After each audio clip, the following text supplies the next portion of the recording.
Permítame. Pues buenas tardes, mi nombre es Gerardo Otero y soy el facilitador de la Red para el Desarrollo Ecológico, Rural y Alimentario Mexicano, REDERAM, conocida desde 1992 como la Red de Académicos por el Desarrollo Rural Mexicano, o MRD por sus siglas en inglés. Por voto de más del 90% decidimos renovar el nombre de la red para hacerlo más comprensivo. Hoy tenemos el gusto de presentar a José Tenorio con su ponencia titulada La doble carga del azúcar, consumo de refresco y modernidad incumplida entre trabajadores agrícolas en una región cañera en Chiapas. José Tenorio es investigador postdoctoral CECITI en el Instituto de Investigaciones Antropológicas de la UNAM, y CECITI significa Secretaría de Ciencia, Humanidades, Tecnología e Innovación, y es así como la nueva encarnación del CONACYT, de lo que era antes el CONACYT. La comentarista va a ser Brenda Urbano, investigadora postdoctoral también del CECITI, en el Centro de Estudios en Geografía Humana en el Colegio de Michoacán. Y como moderador estaré yo, Gerardo Otero, profesor emérito de Sociología y Estudios Internacionales en la Universidad Simon Fraser University, Canadá, y como dije, facilitador de REDERAM.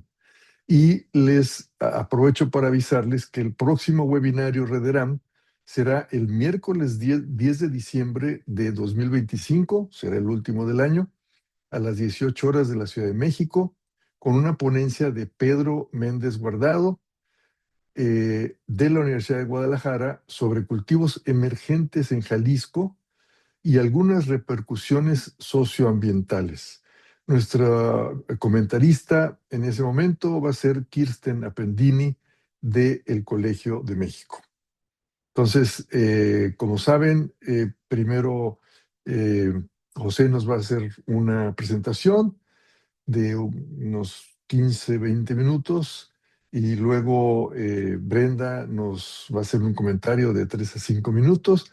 Luego abrimos a discusión hasta llegar a unos 60 minutos, ¿no? Y como estamos a las 4:10, pues hasta las 4:05 yo creo que le iremos a seguir máximo. Entonces, adelante, José. Gracias, Gerardo. Buenas tardes. Quiero preguntar si me escuchan bien. Es que está lloviendo muy fuerte. Y sí, vale. Voy a compartir mi pantalla. ¿Ya pueden ver mi pantalla? Sí. Sí, ponla nada más en eso. Listo. Bueno, pues muchísimas gracias por estar aquí en esta tercera sesión del webinario.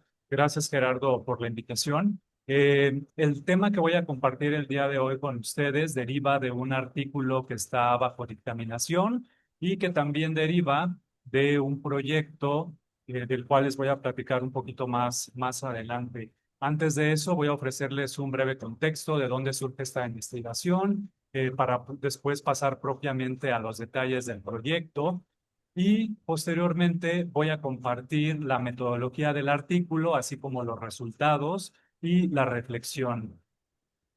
Yo para desayunar sí preferiría la coca, porque el agua le quita el sabor a la comida. Si comes algo y luego tomas agua, pierdes el sabor. Esto me lo comentó un estudiante de cuarto año de primaria, por ahí del 2016, cuando estaba yo haciendo trabajo de campo en dos escuelas primarias en la zona centro del estado de Veracruz, como parte de mi formación doctoral, la cual estaba enfocada en tratar de entender un poquito qué se come en las escuelas y la relación entre alimentación y salud y las tensiones entre regulaciones y otros aspectos. Y durante este tiempo era bastante común tener charlas con los estudiantes, las cocineras, maestras, maestros y demás. Y siempre era un tema muy común la cuestión del refresco, el gran gusto de la población mexicana y de las personas en estas escuelas sobre el refresco. Y a partir de ahí se me empezó a generar una idea de tratar de entender un poco más el porqué de este consumo. Y bueno, los resultados de esta investigación están plasmados en el libro School Food Politics in Mexico, que fue publicado el año pasado, y precisamente en uno de sus capítulos discuto un poco cómo a partir de diversas regulaciones las escuelas dejan de vender refresco, lo cual es positivo. Sin embargo, las refresqueras siguen ganando dinero vendiendo agua en lugar de refresco. Y también, pues, la necesidad de tratar de pensar el consumo desde una manera un poco más amplia. Así, en este sentido, planteé el proyecto Poder Corporativo, Prácticas Alimentarias y Salud, aproximación histórica cultural al consumo de productos ultraprocesados en México, con la intención de conocer un poco más acerca del consumo de estos productos. Los refrescos pueden considerarse como un producto ultraprocesado y ahorita definiré un poquito en torno a esta idea. De manera muy general, la pregunta que guía este proyecto es: ¿por qué se consumen tantos productos ultraprocesados en México? Y para elaborar una respuesta a esta pregunta se plantearon dos estudios. El primer estudio de carácter histórico, en el cual se analizaron diferentes archivos, documentos en archivos históricos para ver cómo se llevó a cabo la publicidad sobre el consumo de refresco en los años 40 y 60, cuando la industria refresquera empezó a surgir de manera importante en el país. Y por otro lado, el segundo estudio de corte más etnográfico, que es lo que vamos a estar platicando el día de hoy, investiga o trata de explorar cuáles son las condiciones cotidianas y los significados que se generan en torno a este consumo. La idea de los alimentos ultraprocesados, este concepto se ha vuelto bastante famoso en los últimos 4 o 5 años. Este término surge del sistema NOVA de clasificación de los alimentos, que es propuesto por un grupo de epidemiólogos brasileños, quienes crean esta categorización de los alimentos en función de su nivel de procesamiento. Mencionan que el problema no es el procesamiento en sí, sino el nivel y la escala a la cual se realiza ese procesamiento del alimento. Y es así como crean la dimensión o la categoría de alimentos ultraprocesados, la cual permite crear una distinción clara entre lo que es un alimento y un producto comestible de manera más general. Y bueno, de manera aplicada, podríamos decir que desde un enfoque tradicional de clasificación de alimentos, se podría decir que el pozol, esta bebida que se toma en Chiapas a base de maíz, cacao y azúcar, es una bebida azucarada y por ende es mala para la salud, y lo mismo que una Coca-Cola. Sin embargo, si aplicamos la lente de esta idea del ultraprocesado, vamos a ver que hay una diferencia abismal entre lo que subyace la lógica de producción de un refresco y de una bebida como el pozol. En términos de salud pública, se ha demostrado ampliamente que el consumo de refresco genera efectos negativos a la salud, contribuyendo a enfermedades crónicas no transmisibles como son la obesidad y la diabetes de manera principal. También se ha documentado cómo estos productos ultraprocesados han gradualmente desplazado a otros alimentos y bebidas más tradicionales, y de manera más reciente se ha estado poniendo atención en los efectos medioambientales negativos que tiene la producción de insumos que son necesarios para la creación, la elaboración de estos productos ultraprocesados. Y bueno, me enfoco en particular en los refrescos. ¿Por qué? Porque, pues, como sabemos, México es uno de los países que más consume refresco en el mundo, y a raíz de este consumo se han generado diversas problemáticas de salud, y también se han propuesto diversas medidas de salud pública para tratar de contrarrestar este consumo. Lo que se propone con este proyecto es contribuir con un tipo de evidencia un poco distinta, ya que el debate ha estado principalmente dominado por la epidemiología y con datos estadísticos. Y lo que proponemos es aquí tratar de entender el consumo desde una perspectiva cotidiana.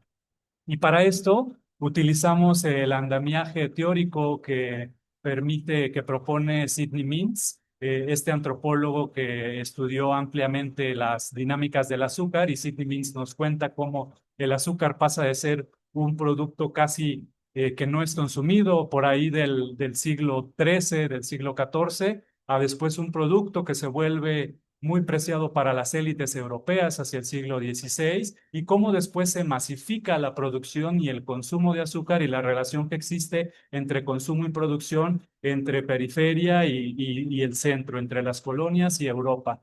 Y bueno, a partir de este estudio, Mintz nos propone estos niveles de análisis que nos permiten entender el consumo. Por una parte, esta parte más macro, que es la construcción del significado externo del consumo, es decir, cómo diversas fuerzas económicas y políticas plantean, promueven una idea del consumo. Y esto es algo que, como pueden ver ahí, se analiza más en el primer estudio del proyecto. Y en el estudio número 2, que es lo que estamos hablando el día de hoy, nos enfocamos más al estudio de las condiciones de consumo, es decir, las prácticas cotidianas, el contexto donde se consume y los significados que se construyen en torno al consumo y a los productos que se consumen. Actualmente el azúcar es el enemigo número uno de la salud pública, debido a esta asociación que se hace entre el consumo y efectos negativos en la salud. Sin embargo, no siempre ha sido así, y Mintz ya nos habla un poco de todo ese proceso, ¿no? Y del lugar del azúcar que tiene en el proceso de industrialización y modernización de diferentes países. Y en el caso de México, hacia los años 40, el consumo de azúcar era de hecho promovido. ¿Por qué? Porque era una forma de obtener energía de manera rápida para la creciente mano industrial que estaba teniendo lugar en el país. Y bueno, podemos ver ahí cómo incluso las refresqueras anunciaban que tenían azúcar y que por ende eran un producto energético bueno y que además contribuían al desarrollo de la industria nacional mexicana al potenciar el consumo de azúcar. En términos de la metodología del artículo, que es este estudio número 2 de corte etnográfico, se llevó a cabo en la región de Las Rosas, Chiapas, que se ubica, si pueden ver ahí en el mapa, un puntito rojo en la meseta central de Chiapas, como a 1 hora de la ciudad de Comitán, la ciudad más cercana. Y existe un aproximado de 29,000 habitantes en el municipio. El 70% de esta población vive en la cabecera municipal y el resto se ubica en localidades que son colonias agrícolas que fueron creadas en puntos estratégicos que es donde se cosecha la caña de azúcar. El panorama es complejo, existe un nivel de rezago social alto, el promedio de escolaridad es bastante bajo en relación a la media nacional y la caña de azúcar tiene una centralidad económica y cultural desde por lo menos el siglo XIX. Hacia 1960, esta región se nombra zona de abastecimiento para el ingenio de Pujiltic, que el día de hoy es la compañía azucarera La Fe, administrado por Sucarmex. En términos de recolección de datos, se realizó trabajo de campo por poco más de un año, visitas intermitentes y también una estancia prolongada de 5 meses en la región. Se decidió enfocarse en una de estas colonias agrícolas que tiene por nombre El Zapote, la cual se ubica a unos 15 kilómetros al sur de la cabecera municipal. Y bueno, se optó por esta región, esta comunidad, esta localidad, porque se generó las relaciones necesarias para adentrarse a esta comunidad y estar ahí, convivir con los trabajadores, los campesinos, vivir con ellos, etcétera. Y así se logró una inmersión en la vida cotidiana de don Pedro Martínez, un campesino de 70 años, su hijo Carmen, de 39 años, y otros 3 campesinos que también trabajan en la cosecha de la caña de azúcar. Eh, si pudiéramos resumir en una palabra como todo el contexto que rodea a estos trabajadores, sería precariedad. Eh, Tienen un sueldo de 200 pesos, ganan menos del salario mínimo. Como sabemos, la caña de azúcar tiene una dinámica de periodo de 6 meses de la época de la zafra. Durante los otros 6 meses, los trabajadores no tienen trabajo, tienen que emigrar, se van a Michoacán, se van a Guadalajara, se van a Playa del Carmen, se van a Monterrey y pues esta precariedad también se expresa en la tenencia de la tierra. En el mapa que pueden ver ahí se ubica el Zapote y podemos ver cómo las partes que se ven como más amarillas son las partes superiores de las montañas, que es donde se siembra el maíz, y la mayoría de trabajadores agrícolas carece de tierra propia y estos terrenos les son prestados o rentados por sus patrones. Y bueno, Esto genera que la cosecha de maíz sea totalmente de subsistencia para que puedan sobrellevar los 6 meses que no tienen ingresos. Ahora, en términos de los resultados en torno al consumo de refresco en esta región, existe un consumo demasiado alto. El objetivo de la investigación no fue cuantificar, no fue medirlo, pero sí en la convivencia cotidiana era fácil ver que se bebían alrededor de 2 litros de refresco al día. Y bueno, ha sido ampliamente documentado cómo el consumo de refresco en Chiapas, principalmente la Coca-Cola, ha tenido un gran revuelo incluso en los medios de comunicación y demás. Curiosamente, en esta región, como en otras regiones de Chiapas, se consume más Pepsi que Coca-Cola. Y el motivo no es casual, es que la botella de Pepsi cuesta 10 pesos menos que la botella de Coca-Cola de 3 litros. Entonces, esto la hace más asequible. Y esta cuestión de precio también va relacionada con dinámicas de poder local que han permitido el establecimiento de cierto tipo de redes de distribución que permita absorber este costo. También la reventa de refresco en la comunidad del Zapote tiene una función vital. Como mencionaba, el ingreso es bastante limitado por familia, entonces lo que algunas mujeres hacen para complementar el gasto es comprar rejas de 6 refrescos, enfriarlos en su refrigerador y revenderlos. Por esto ganan no más de 5 pesos, pero en este contexto precario, ese ingreso que se genera es bastante valioso. Ahora, en términos de los significados, durante el tiempo que estuvimos conviviendo con los trabajadores, con los campesinos en sus actividades en la caña de azúcar y también en la siembra de maíz, frijol para su consumo, se pudo observar esta idea, ¿no? Esta asociación de mi trabajo como campesino es muy duro, necesito algo que me dé energía y el refresco me lo da. El refresco me lo da. Y es algo que se puede experimentar estando ahí trabajando, ¿no? Bajo las condiciones más duras. El beber el refresco se vuelve esta forma, ¿no? Como de devolver en sí mismo para seguir trabajando. Esta función de energía antes la daba el pozol, pero ahora el pozol ha sido desplazado y se bebe únicamente o en su mayoría refresco. También en el Zapote, como en otras regiones de esta zona de Las Rosas, la dieta está basada en la milpa. Como mencionaba, existe una cosecha de subsistencia, entonces se come maíz en todas sus formas y se bebe maíz en todas sus formas a lo largo del año. Y lo que me platicaban también los trabajadores es esta idea de que el refresco da un sabor diferente, un sabor que de cierta forma rompe como esa monotonía de sabores que se deriva de la dieta, que aunque es culturalmente apropiada y sana, pues puede volverse un poco de monotonía cuando no hay más diversidad en la dieta. Y también los campesinos, los trabajadores, no son ajenos a la idea de que el refresco es malo, sí lo dicen, reconocen que es malo, lo asocian con la diabetes y otras enfermedades, sin embargo, argumentan que para ellos consumirlo no es malo, no les hace mal porque sudan el mal del refresco, únicamente retienen lo que les sirve y sudan lo demás porque el campesino es fuerte, porque el campesino es vigorosamente activo, entonces eso le permite sudar todo el mal, lo cual es contrastante con los índices también de diabetes que hay en la comunidad. Ahora, para finalizar y no divagar mucho en mi reflexión, voy a proceder a compartir, a leer un breve texto que es parte de las reflexiones que compartimos hacia la parte final del artículo.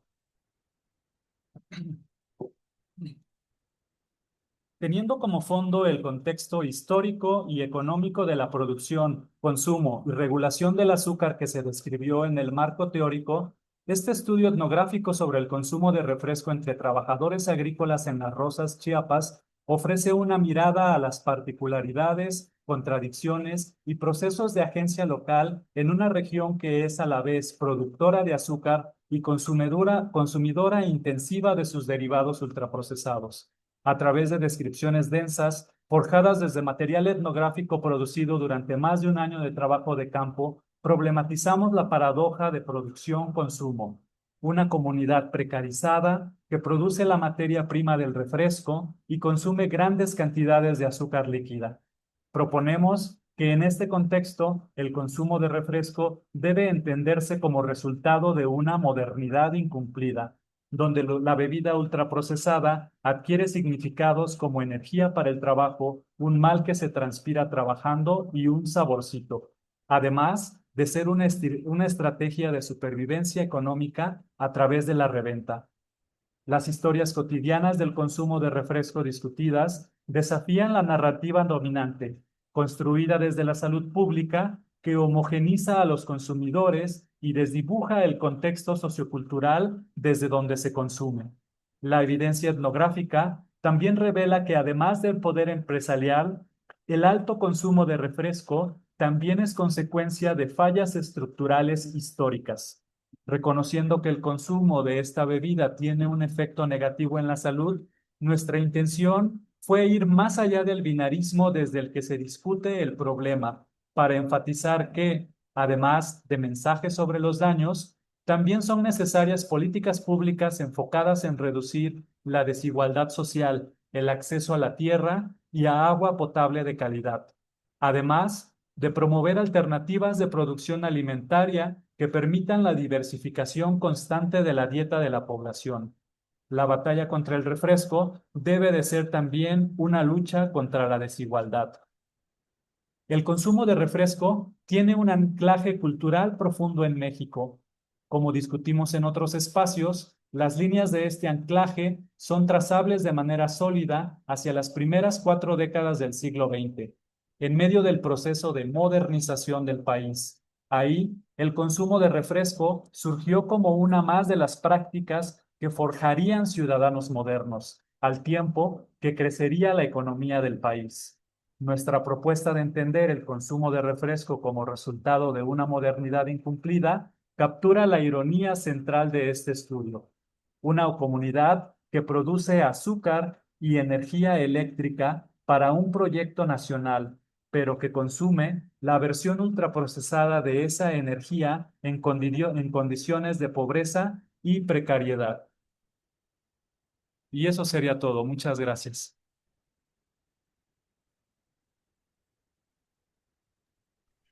Muchas gracias, José. Eh,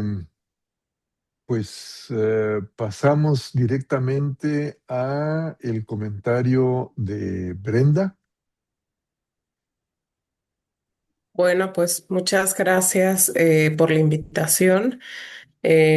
Bueno, pues es un estudio muy interesante ya de entrada, el estudiar estas condiciones cotidianas del consumo de refresco en trabajadores que de alguna manera están vinculados en esa cadena que debería de ser alimentaria, pero bueno, no lo es, pero sí es para el producto que de alguna manera están consumiendo y es parte, ¿no? También de estas contradicciones que encontramos en el sistema alimentario actual. Y bueno, pues son algunos comentarios lo que te quiero decir, José.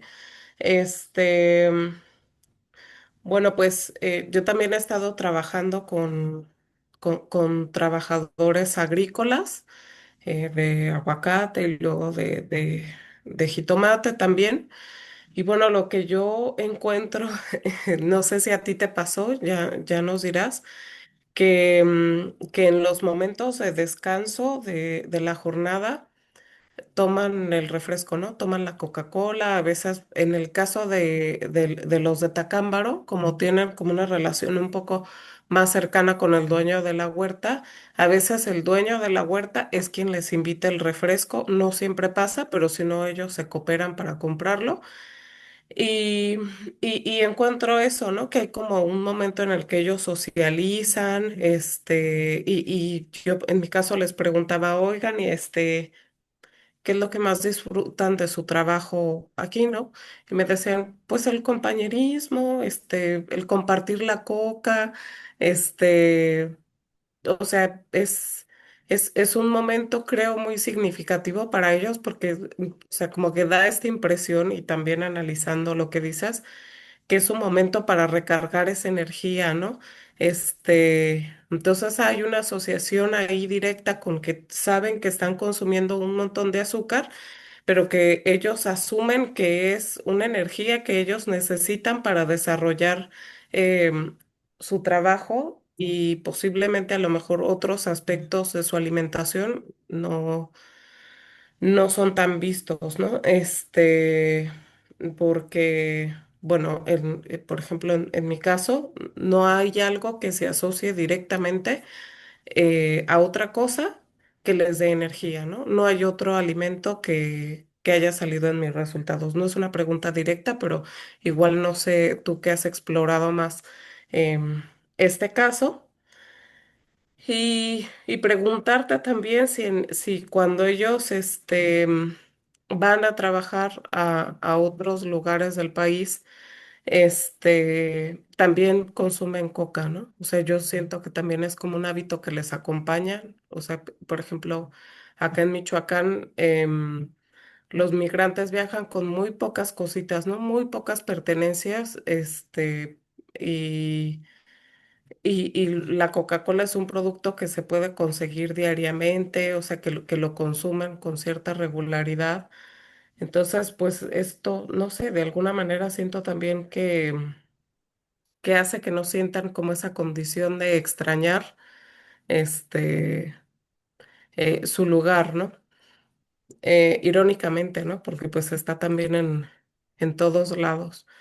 Em, y bueno, seguramente a lo mejor no tuviste tiempo, pero sí mencionaste esto de los índices de enfermedades asociadas al consumo de refrescos, si tuvieras por ahí el dato.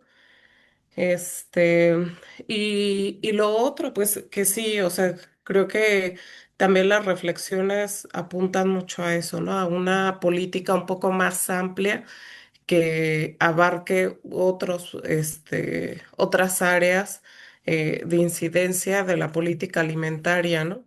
Eh, por ejemplo, hace poco escuchaba una ponencia, este, donde se evaluaban como contextos escolares y bueno, se veía que los niños no consumían dentro de las tienditas escolares, pues estos productos ultraprocesados, pero los consumían fuera. O los propios alumnos llevaban para vender adentro de la escuela, ¿no? Entonces, definitivamente tiene que ser una política acompañada como tomada en cuenta en estas dimensiones que marca MINS, ¿no? En estos tres ámbitos. Y bueno, sería todo de mi parte y ojalá y nos puedas compartir ya el artículo cuando esté publicado para leerte más. Gracias. Muchas gracias, Brenda. Pues nada más repetiría que Brenda, o sea, ya la había presentado yo al principio, pero les vuelvo a decir de que Brenda es investigadora postdoctoral CECITI. CECITI significa Secretaría de Ciencia, Humanidades, Tecnología e Innovación, y ella está ubicada en el Centro de Estudios de Geografía en Geografía Humana en el Colegio de Michoacán. Y pues ella también fue la que presentó en la ocasión anterior, en donde se invirtieron los papeles, ¿no? Ella presentó, José fue el comentarista, y ahora pues ella nos hace el favor de ser la comentarista, ¿no? Entonces, se abre a discusión. Si alguien quiere tomar la palabra, yo tengo ahí algunas anotaciones, pero prefiero pues abrir el foro para los asistentes antes de intervenir yo mismo, ¿no?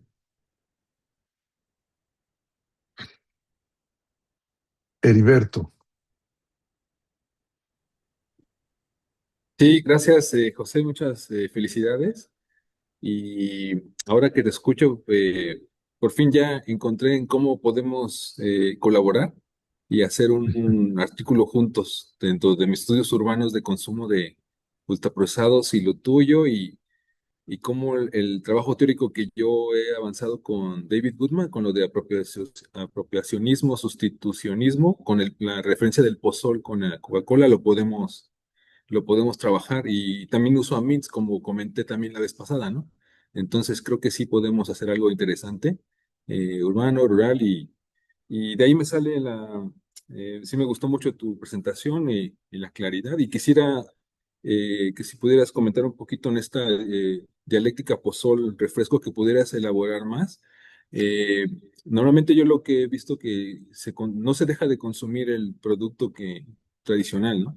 Entonces, no sé, y yo lo que tratar de indagar es en los significados culturales de tanto el refresco como el que están sustituyendo. En este deseas tú que el refresco sea posicionado como un aspecto del goce, del descanso, de la celebración, allí tiene un factor simbólico cultural muy importante, ¿no? Que también antes lo tenía el pozol. Entonces, no sé si ellos todavía sigan considerando a los dos, tanto al pozol como al refresco, como momentos de gozo, o ya el pozol ya lo fueron descartando, y si ese descarte del goce, del descanso, de la celebración del pozol, si ya habías mencionado y que había un proyecto histórico de indagar cuándo fue, en qué momento histórico se da, si ya lo lograste ubicar, porque para nosotros ese momento histórico es importante por cómo los regímenes alimenticios a nivel mundial, que fueron mutando, los que estudia el doctor Gerardo Otero, Gerardo, a la muy macro también uno ve una coincidencia y a veces un efecto histórico cuando logran esos cambios, esas sustituciones, apropiaciones. No sé si tú ya alcanzaste a ver cuándo empezó, cuándo ya se está dando esa sustitución del pozón. Gracias. Muchas gracias, Humberto. Si alguien más quiere intervenir, a mí me gusta tomar dos o tres intervenciones y luego permitir que José responda y luego hacemos otra ronda de intervenciones. Salete, adelante.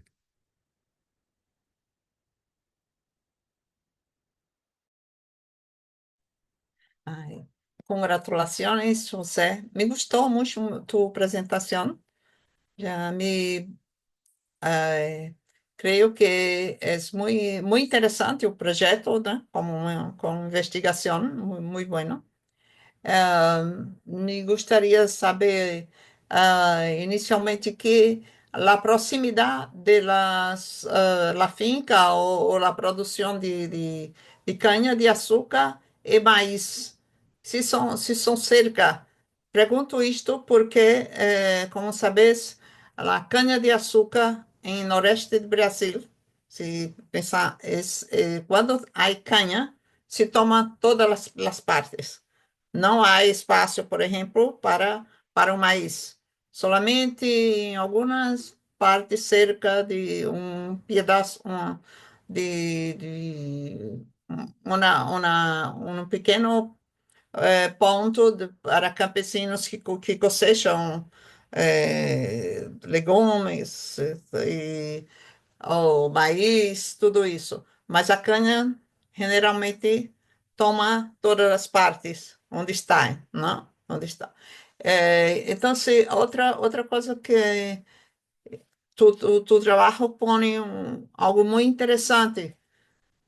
Eu não me acordo agora um trabalho que existe, é uma investigadora canadense que estuda os trabalhadores em zona de produção de orgânicos, por exemplo.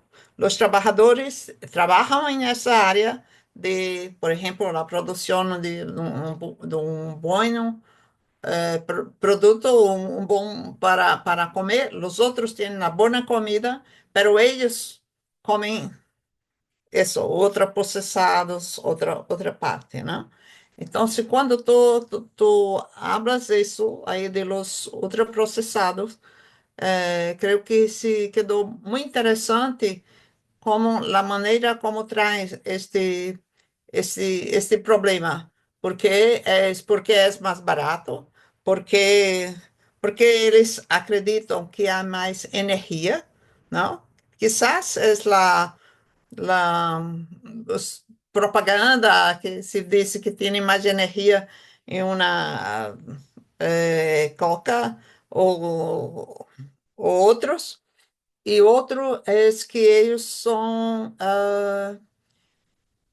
más, son tem pouco, é como se eles próprios creem que este processo, este produto ultraprocessado, lhes vai dar a energia que necessitam para o trabalho. E mientras apresentavas, quando foi interessante, porque eu apontei aqui mint, sweetness and power. Então, você lá traz, em seguida traz, não? O trabalho de Mintz, né? Sweetness and Power, que é muito interessante, esses estudos sobre o açúcar. Eu creio que esse é um ponto importante do trabalho que trazem esta apresentação preliminar sobre a opressão, o poder nos espaços da caña, né, e do açúcar. Não? Foi muito apropriada o uso que haces de Sidney Mittens, né? Sweetness and Power. É isso. Seria isso. Congratulações. Sí, muchas gracias, Alete. ¿A alguna otra persona le gustaría plantear alguna pregunta, un comentario? Josie, adelante. Sí, es más comentario. Es súper interesante. Muchas gracias, José, porque no es problema de más reglas, más información sobre la salud. Los trabajadores saben y se me hizo muy interesante lo que tú dijiste sobre simplemente la monotonía, ¿verdad? De los sabores, que es una razón y pues es completamente comprensible, ¿verdad? En términos, pues a todo el mundo le gustan diferentes sabores, ¿verdad? Y si no es una zona donde hay mucha variedad de frutas para aguas o también quizás la facilidad, ¿verdad? Porque no se tiene que preparar, nomás se tiene que comprar y es relativamente barato, ¿verdad? Así es que pues yo no sé cómo no vas a convencer a alguien con buenos argumentos, ¿verdad? Porque esos son muy buenos argumentos por el hecho de que sí, además de la energía, como comentó Josefa, o sea, cómo se hace el gobierno mexicano para tratar de combatir esta cosa, algo que en realidad tiene perjudicaciones muy serias. Sí, ¿algún otro comentario? Muchas gracias, Josie. Pedro, adelante. ¿Qué tal? Pues sí, igualmente felicidades, José. Y pues aparte de que es muy interesante un problema tan complejo, ¿no? Y nuevamente volvemos a decir cómo las personas con mayor marginación, con mayor pobreza, son las que tienen más problemas en este sentido. En el caso de Jalisco, algunos de los migrantes que vienen, los jornaleros que vienen del sur de México, algunos son de Chiapas justamente, otros de Guerrero, y por facilidad, como ya lo comentaba también Josefina y demás, utilizan el refresco. Pero también a esto, aparte del daño que les está generando, están depositando las botellas estas de plástico, las tiran directamente en donde sea, ¿no? Que también este es otro problema que no tiene que ver directamente con lo de la salud humana, pero que también es muy considerable lo que se está haciendo, ¿no? El desecho que se hace de estos productos. Así es que muchas cosas que quedan por acá en mi mente para continuarle, José, así es que muchas felicidades. Gracias. Gerardo, Gerardo, es que yo no me veo, no me puedo ver, pero ¿puedo hablar? Sí, sí, lo que pasa es que nosotros te vemos así como de la nariz para arriba. Ahora As- sí. Sí. es que yo no me veo. Discúlpenme, es que se me atoró el tren, pegué con una llanta y bueno, me voy desocupando. Lo que señalaba Pedro y el agua, y bueno, nada más que el final de Josefa. Pero en Jalisco me encontré, yo trabajé el área de fresa y aguacate cerca de Ciudad Guzmán.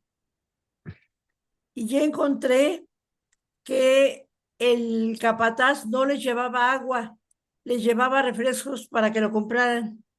Y no hay ninguna regulación en la atención a los jornaleros. Sí les tenían WC portátiles, pero no les tenían agua. Sí. Muy, muy interesante. Ese es, digamos, otro giro, ¿no? aparte del giro ecológico que mencionaba Pedro, ¿no? De qué se hace con todo el plástico, ¿no? Que va a llenar los mares o no sabemos a dónde se va. Pues esta otra cuestión, porque, o sea, Antonieta se dedica a estudiar jornaleros agrícolas, así que pues sabe una o dos cosas sobre ellos. Perdón. Este, eh, a ver, ¿alguien más quiere comentar? Miren, antes de darle la palabra a José, de una vez yo voy a plantear un par de cositas. Este, Algo que me llamó la atención es esto, o sea, en la comparación inicial con el pozol. Tal vez yo no sé bien qué es el pozol, porque, digamos, en mi propia experiencia, cuando hice trabajo de campo hace un montonal de años en Puebla, lo que existía en aquella época, y esto, déjame ver, a principios de los 80, todavía ni siquiera terminaba yo el doctorado, pero a principios de los 80, parte lo que había mucho trabajo de mano vuelta, ¿no?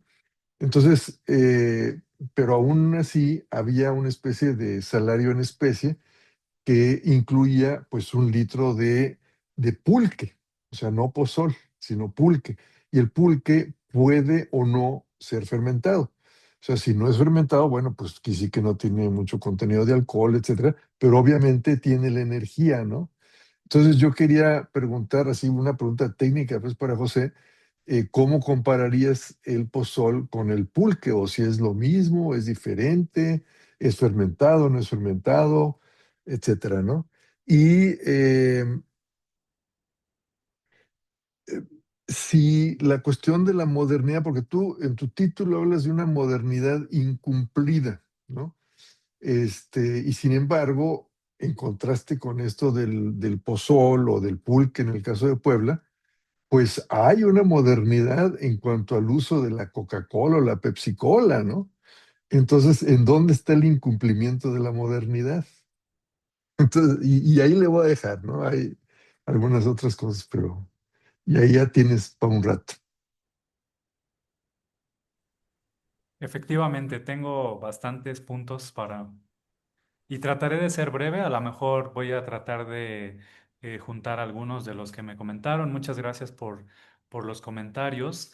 Y voy a comenzar por el tema que mencionan en torno al consumo, ¿no? A la pausa del trabajo, el consumo de este refresco, lo que ese momento significa también en sí mismo, ¿no? Que no solamente es un momento de energía, sino eso. En el caso de estos trabajadores agrícolas, empezábamos, y digo porque los acompañaba a sus jornadas y demás, empezábamos a las 6, a las 8 de la mañana era la primera pausa, era comer lo que ellos llaman el almuerzo, que es una comida abundante, y ahí viene la conexión también con el pozol y la dialéctica que mencionaba Heriberto y también lo que menciona Gerardo.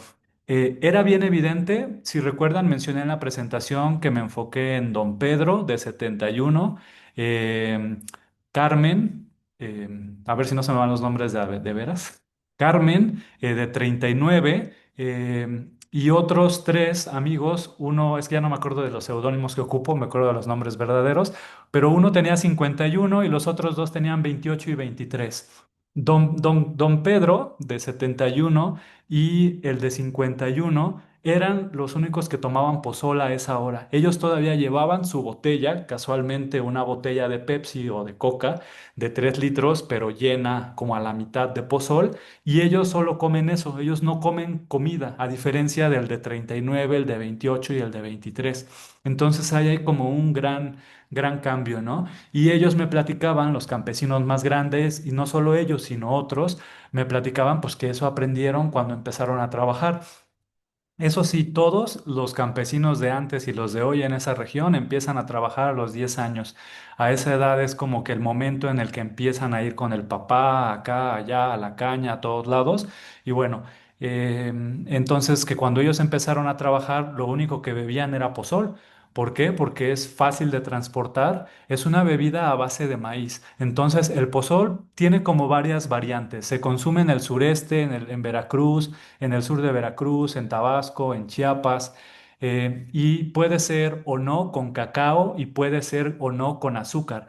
En esta comunidad, en el Zapote y en general en el municipio en Las Rosas, si tú vas al mercado, vas a poder encontrar pozol de cacao, ya como a la venta, como un gusto, pero las personas que lo comen más como alimento cotidiano lo consumen blanco, es decir, solamente maíz. La masa tiene que tener un punto y se disuelve de manera manual con agua y ya no lleva ni siquiera azúcar y incluso se come con chiles, ¿no? Se come con chiles ensalados y se come así y se toma el pozol. Entonces es una bebida muy robusta que si tú tomas a las 8 2 litros, no vas a tener hambre hasta que llegues a tu casa, ¿no? Y era esa forma de proveer la energía.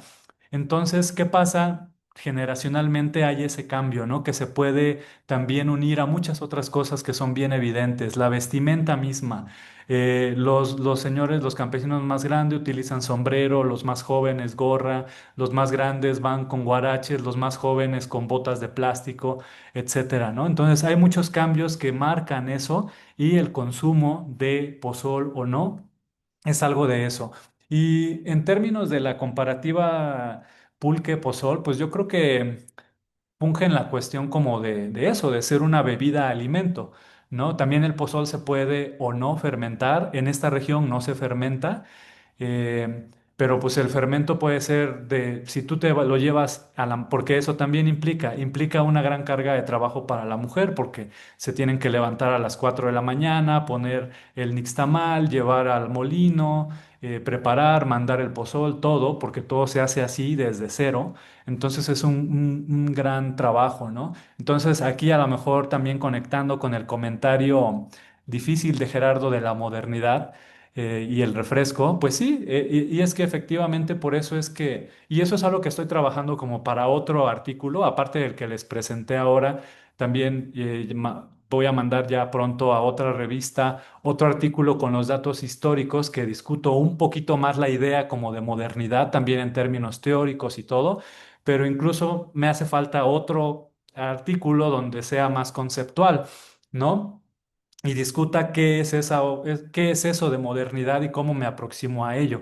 Pero efectivamente, el refresco es una manifestación de la modernidad. Y así se anunciaba en los años 40 y en los años 50. Y precisamente en esos años se hacía esa comparativa de no tomes agua de chía, no tomes agua de tamarindo, son sucias, te vas a enfermar, toma refresco, es un producto industrial, es un producto que ayuda a la economía, bla, bla, bla, que provee energía. Entonces, claro, frente a todas esas aseveraciones, pues se fue fraguando el consumidor, ¿no? Y también los anuncios eran como el consumo de refresco como un sinónimo de modernidad. Entonces llegó la modernidad de alguna forma, pero mi problematización es que es inconclusa porque precisamente, y esto viene también de revisar archivos históricos, se prometía que con la instalación de una central hidroeléctrica pequeña que hay en la región, se prometía que con el ingenio se iba a tecnificar el campo, se iba a diversificar. Y aquí también recordando a Mintz, como mencionaba Josefa, pues Mintz en uno de sus libros dice que cuando él va a Puerto Rico en los años 40, parece que está viendo una escena colonial y que lo único que le falta al capataz es el látigo, ¿no? Igual, si vas a esta región, te das cuenta que no hay maquinaria, todo es manual, salarios súper bajos, condiciones de vida bastante eh, difíciles. Entonces es ahí cuando se problematiza eso, ¿no? La idea de modernidad. Se vendió que el azúcar iba a traer prosperidad a esta región, modernidad, y pues trajo una versión de ella, el refresco, que a la vez es algo que genera problemáticas de salud. Entonces también en relación a la pregunta de si el pozol, el refresco desplazó por completo al pozol, no. Realmente una alimentación bastante más diversa, incluso de como yo lo presenté ahora, la que se tiene. La base es el maíz, todo es maíz, tortillas, tamales, pozol, atol. diferentes versiones de maíz. La carne es breve, es poca, se consume muy poca carne, principalmente los hombres, y bueno, ya sabemos por qué, por diferentes cuestiones, incluso de energía mismas. Y también se consumen verduras, muy lo básico. Y en términos de frutas, que Josefina mencionaba algo sobre las frutas, es una región que todo nace, o sea, todo se da y hay muchísima agua, la tierra es muy fértil. De hecho, ese ingenio de Pujiltic es el segundo, no me acuerdo bien, a lo mejor voy a transgiversar un poco la información, pero en términos de productividad de tonelada de caña por hectárea, esta región es la segunda más productiva del país. Creo que solo le sí, creo que la más productiva es una en Guadalajara, en Jalisco, algo así. Pero esta región, y eso nos habla de eso, ¿no? De la riqueza del suelo. Hay fruta, todo se da, hay plátanos, pero es como, ¿quieres un plátano? Ve a cortarlo allá, ¿no? O cuando todo es, el consumo es estacional. En mayo, en abril, hay mangos, súbete al árbol, baja un montón de mangos y cómelos, ¿no? No es esa practicidad de voy, compro. Aparte, es muy poco posible comprar con un ingreso familiar de, digamos, seamos generosos, digamos 300 pesos al día, pues difícilmente vas a poder acceder a comprar ese tipo de productos, ¿no? Y bueno, también en términos de sí, los sabores, ¿no? Entonces, esta cuestión también del refresco es eso, ¿no? Es lo que se platica, es como una diferencia a comparación de los sabores que se pueden tener. Entonces, también el refresco, incluso, y aquí, y siempre aclaro esto, porque hay algunas personas que cuando comparto este tema, me dicen que soy proindustria o que Coca-Cola me paga o que Pepsi me paga, ¿no? Pero no va por ahí. Entonces hago esa aclaración. Soy bastante crítico de las corporaciones y en las publicaciones que tengo se puede observar eso, pero también es cierto que el refresco viene a liberar un poco la carga de trabajo para la mujer, ¿no? Porque pues vas, compras tu Pepsi de 45 pesos, ahorita ya va a subir con lo del impuesto, y pues te vas al trabajo, ¿no? Y te ahorraste, la mujer se ahorró 3 horas de trabajo. Entonces también el reto no solamente es decir que es malo, ya sabemos que el refresco es malo y que si tomas mucho te vas a enfermar, pero ¿qué se está haciendo para evitar eso, ¿no? Para efectivamente revertir ese consumo, que aparte también le sumamos esta cuestión de lo económico. Como les decía, la reventa a nivel muy y vaya, también esto he de decir, Beto, siempre he tenido como la idea, Heriberto, la idea de cómo podemos colaborar. Y de hecho, parte de la interpretación de los datos que presento hoy se derivan también del trabajo de Heriberto, que ya te lo había comentado, esta idea de la circulación de los productos, de su libro de Packaged Food en Manila. Entonces, esa parte, esa función económica que parece irrelevante, pero que una mujer pueda generar 50 pesos de ingreso familiar extra por la venta de refresco es bastante emblemática. No se vende en El Zapote, en esta localidad donde hay 177 personas, no se vende otra cosa más que refresco y una que otra chuchería y cosas muy básicas, ¿no? Nadie vende pozol, ¿por qué? Porque todo el mundo lo hace en casa, ¿no? Fue como una respuesta muy obvia que me dieron cuando hacía esta pregunta tan obvia. ¿Pero por qué no vende alguien pozol? Pues ¿para qué si todo el mundo lo hacemos? Aparte, el que yo hago es más rico que el que hace la otra persona. Ok, entonces viene también como esa cuestión que también se relaciona con los significados que también se mencionaba. Por ahí mencionaban algo como de también indagar los significados del pozol. Es algo que he hecho un poco en menor medida, pero también voy enfocado en eso.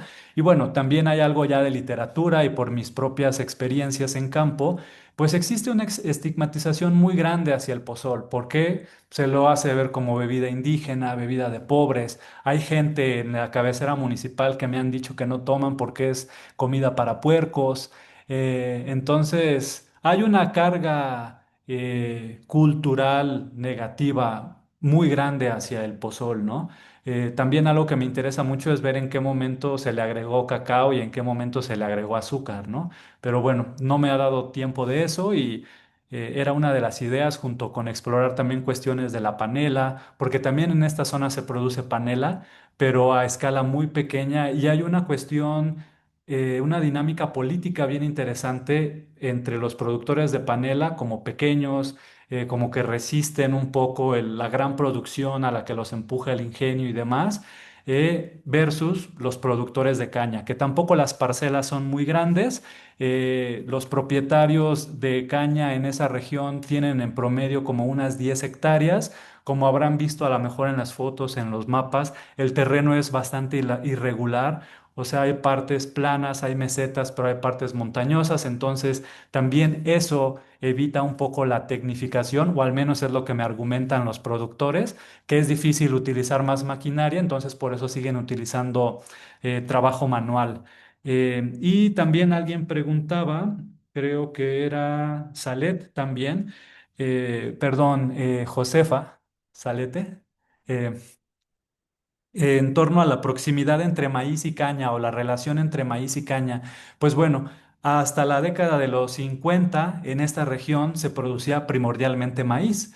Eh, es una región indígena con problemas históricos muy marcados entre la población indígena, la población mestiza, despojo de tierras, abuso, concentración de poder, cacicazgos, etcétera, etcétera. Pero hasta los años 50 se producía principalmente maíz. Cuando viene y cuando se le denomina a esta zona como zona de abastecimiento de caña de azúcar para el ingenio, empieza a cambiar radicalmente lo que se siembra y se sigue sembrando mucho maíz, pero para subsistencia.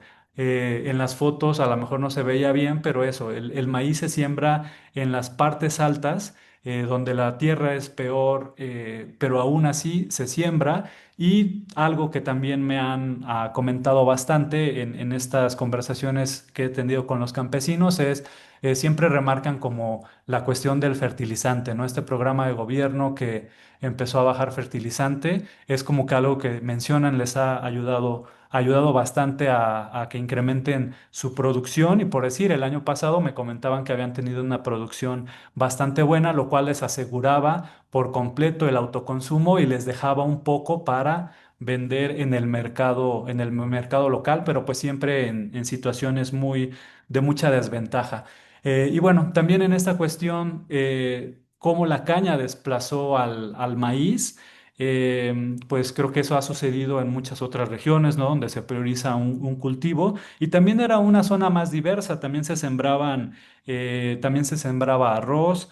Y como mencionaba, la producción de caña era enfocada casi primordialmente a la producción de panela y esta panela, o piloncillo, como la conozcan, y esta panela se utilizaba, o sea, hasta la fecha se sigue utilizando para la producción de una bebida alcohólica que se llama Posh, que también ha habido por ahí mucha controversia en diferentes momentos históricos en torno a su regulación y demás.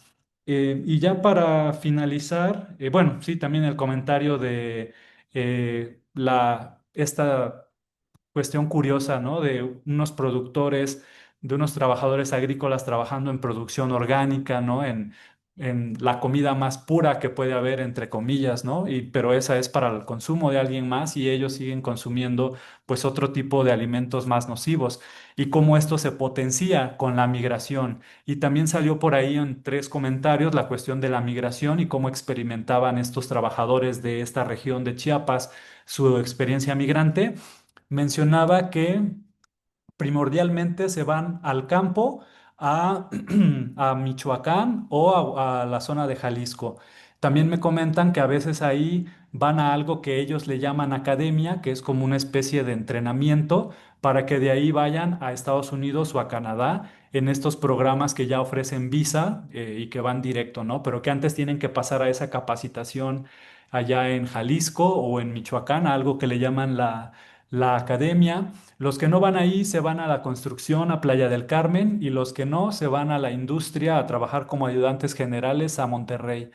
Y pues sus experiencias de cómo cambia su alimentación es bastante interesante, ¿no? Obviamente ellos ahí, cuando están ahí, todo lo prepara su mujer, todo es hecho desde cero, todo es hecho a mano, todo las tortillas, ¿no? Tienen mucho ese aprecio por sus tortillas de mano y siempre mencionar eso, ¿no? Que las tortillas de Minza no llenan, que son sucias, etcétera, etcétera. Entonces, sí cuentan mucho esas historias de cuando salen y las dificultades a las que se enfrentan para alimentarse. Y bueno, en términos del refresco, también algunos me comentaban eso, ¿no? Que habían empezado a tomar más refresco cuando iban fuera, porque allá era eso, ¿no? Como algo más común, algo más que te hacía tener un toque de modernidad de cierta forma. Entonces se trae eso al pueblo de regreso. Y creo que con eso estaría cerrando. Espero haber tocado todos los puntos que me hicieron. Muchas gracias. Sí, muchas gracias, José. Creo que estuvo muy completa tu respuesta. Pues no sé si alguien tenga alguna pregunta, tendríamos como un minutito o dos. Si alguien quisiera plantear otra pregunta, otro comentario, Brenda, quien guste, la última palabra. Sí, Abraham, adelante. ¿Qué tal? Muy buenas noches. Felicitaciones, José, por tu ponencia. Y la pregunta iría en torno a lo siguiente. Mencionabas de manera un tanto breve respecto a la manera en la que asumen los trabajadores eh, la relación del consumo con la enfermedad, ¿no? En esta estancia que realizaste, mencionabas como de 5 meses aproximadamente. ¿Qué impresiones, qué comentarios te hacían de la manera en la que asumen las posibles consecuencias del consumo del refresco? ¿Qué nos podrías comentar al respecto? Gracias. Sí, gracias por la pregunta. Bueno, creo que esto me puede llevar como a varias aristas y necesariamente la conversación va a ir más como en términos de la percepción de salud, ¿no? En esta comunidad del Zapote, con las familias con las que estuve conviviendo, todas, alguien tiene diabetes, una o dos personas, las personas mayores. Es bastante evidente, se conversa siempre, siempre hay, ¿no? Como hoy amanecí, doña, se me olvidan los seudónimos, la esposa de don Pedro, ¿no? De una señora de 65 años que amanecía y se sentía mal y así y así, ¿no? Y me decía que era la azúcar, porque se denomina así, ¿no? La azúcar. Y siempre mencionan también cómo esta resistencia a la medicina, esta resistencia a la salud pública, a la medicina que conocemos, ¿no? De ir al doctor, ¿no? Dicen que eso las enferma más, que el medicamento les hace más daño. Todos optan por otro tipo de alternativas, tés, plantas, curaciones, de todo tipo de alternativas que no sea tomar medicamento. Tengo muchas limitaciones en cuanto a eso porque no he podido ni podré recabar datos como de ese tipo, ¿no? Epidemiológico o bueno, salvo que pueda yo obtener un gran financiamiento interdisciplinario. Pero sí hay mucha incidencia de diabetes, y también los campesinos que la padecen, pues mencionan que la forma en la que lidian con la enfermedad es eso, a través de prácticas como el consumo de tés, de hierbas, y todo eso. Además que también en cierta medida viene como algo también del disfrute, ¿no? Como esa noción de, pues es que de todas formas, de algo me voy a morir, ¿no? Entonces me encanta el refresco, es lo que me mantiene y sigo tomando, ¿no? Y bueno, no solo es el refresco, por decir, entre los cortadores de caña, las personas con las que yo trabajé no son cortadores, ellos trabajan en las actividades cotidianas de la manutención de la caña, etcétera, pero no se meten a cortar ahorita en la zafra. Pero es común, por decir, entre los cortadores, como ganan, entre más corten, más ganan, tomar no solamente 3 litros de Pepsi, sino también unas pastillas que se llaman, creo que tramadol o no sé, que son como un inhibidor del dolor muscular para que puedan seguir cortando por más tiempo, ¿no? Entonces, así puedan ganar un poco más de dinero. Hay una cuestión de salud bastante compleja, hay muchas problemáticas, también por decir, hay muchas cuestiones de insuficiencia renal. Eh, Aquí no, apenas estoy empezando a leer, pero me parecería que por ahí pudiera haber alguna asociación con todos los químicos que utilizan.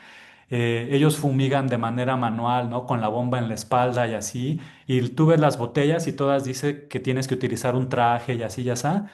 Hay gente que lleva 50 años fumigando así, bueno, menos, ¿no? 30 años fumigando así, entonces algún efecto debe de tener. Pero en concreto es una cuestión como difícil, como la negación de la enfermedad sería en un principio, y si se le reconoce es cómo tratarla con hierbas, con tés, con otros remedios que no sean medicina. Pues es un aspecto muy interesante el que sacó a colación Abraham. Miren, yo les quiero agradecer mucho a todas las personas que participaron en este webinario de hoy. Creo que cada pregunta, pues, le ayudó a José a iluminarnos más, ¿no? Sobre su tema de investigación. Entonces, pues los invito a que no dejen de acompañarnos la próxima vez en que Pedro Méndez Guardado nos presente sobre los cambios en los cultivos que ha habido en Jalisco y los impactos socioambientales, ¿no? Entonces, en este momento voy a dejar de grabar, pero si alguien quiere quedarse, pues son bienvenidos a que sigamos platicando un rato.